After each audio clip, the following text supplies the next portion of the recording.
TL visa, long time visa. Bharat সরকার কিছু সংখ্যক ব্যক্তিদের এই লং টাইম ভিসা দিয়ে থাকে। এর মেয়াদ 1 বছর থেকে 5 বছর পর্যন্ত হয়ে থাকে। এই ভিসা পাওয়ার শর্তগুলি হলো, প্রথম হচ্ছে ভারতের আত্মীয় স্বজন থাকলে এই ভিসাটা পাওয়া খুবই সহজ, এবং বিশেষ করে হিন্দু ধর্মাবলম্বী তাদের এই ভিসাটা বেশি দিয়ে থাকে। যদি কারো ভারতে আত্মীয় স্বজন থাকে তাদের ইনভাইটেশনের মাধ্যমে এই ভিসাটা দিয়ে থাকে।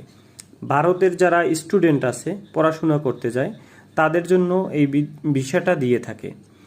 তারপর হচ্ছে যারা ব্যবসা বাণিজ্য করে তাদেরকেও এই লং টাইম ভিসাটা দিয়ে থাকে।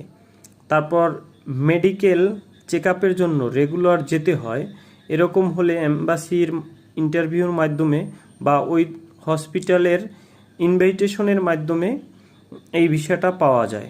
আরও বিভিন্ন ক্যাটাগরিতে দিয়ে থাকে সাধারণত। ওই ভারতের কোনো প্রতিষ্ঠানে যদি জব করে থাকে বা ওই দেশের ইনভাইটেশনের মাধ্যমে ওই প্রতিষ্ঠানের চাকরি করার সুবাদেও এই ভিসাটা দিয়ে থাকে।